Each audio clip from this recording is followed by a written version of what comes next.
ሰላም ሰላም ቤተሰብ እንዴት ናችሁ? እንደምን ከረማችሁልኝ? ያው ጠፋ ብያለሁኝ። አልፎ አልፎ ነው የምመጣው። shawarማ ሰርቻለሁኝ።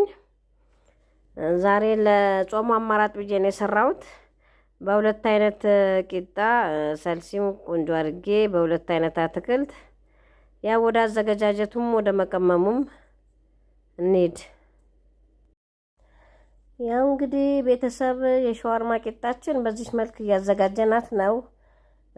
በፔኪንግ ፓውደር ነው ሁለቱንም ያቦካሁት። ሌላ እርሾ የለውም።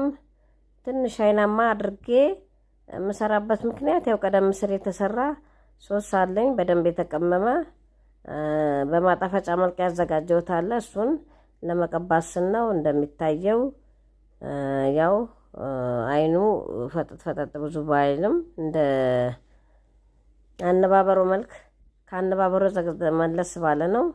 ይሄ ቀይ ጤፍ ነው። በቀዩ ጤፍ እንግዲህ ወደምናዘነብለው ልንመገብ ነው።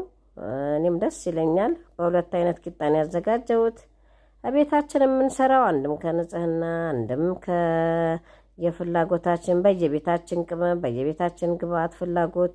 እኔ አሁን አንደኛውን የምሰራው በፎሰሊያ በካሮትና በተለያዩ ቅመማ ቅመም፣ አንደኛውን ደግሞ በአበባ ጎመን ድንችና ካሮት አድርጌ በሁለት አይነት ለማዘጋጀት ነው ለእንትኑ ለማድረግ። እኔም ቀደም ሲል የሰራሁት ሰርቼ ተጠቅሜበታለሁ። ቤተሰቦች በዚህ መልክ አዘጋጅተን ጨርሰናል። ቆንጆ አድርጌ አብስዬዋለሁ። ያው እንደሚታየው ነው።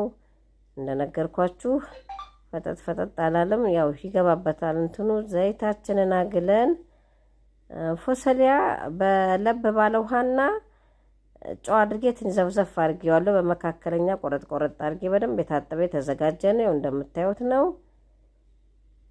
ይሄንን በዚህ መልክ ጥብስ አድርገን በካሮቱ ለጾሙ አማራጭ ነው።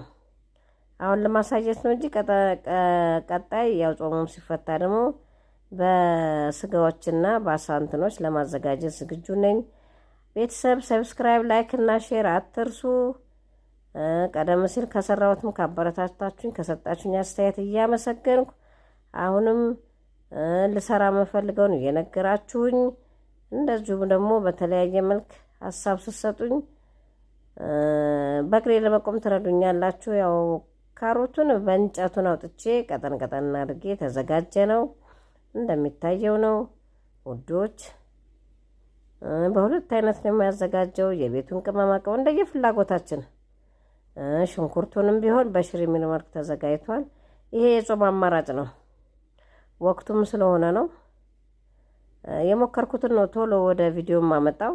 እኔም ሲሰሩ ቀደም ሲልም ሲሰራ ተከታትዬ በአብዛኛው ተከታታይ ነበርኩኝ። አሁን ወደ ስራው ልገባ። እናንተ ሰብስክራይብ፣ ላይክ፣ ሼር ታደርጋላችሁ ብዬ ያው በእግሬ እንድቆምም ስለረዳችሁኝ ከልብ እያመሰገንኩኝ ወደ ስራውም ልገባ ሙሉ ፍላጎት አለኝ።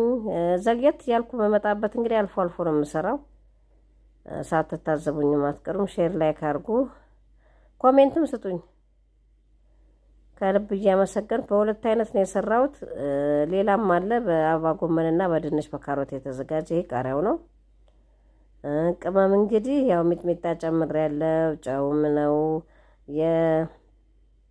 የድንብላል ፍሬ ፓውደር ነው። በጣም የሚሰጡ ለአትክልት በተለይ ለነዚህ ይሄ ነው። ሽንኩርት ነው። እንግዲህ ቤተሰብ ያው ወደ የምግባችን ወደ ማዘጋጀቱ ነው የምንገባው። ሻዋርማ ቂጣችን እንደሚታየው ነው። ሰልሲያችንም ያው በሁለት አይነት አትክልት ያዘጋጀነው ነው። እንግዲህ ወደ መቀመሙ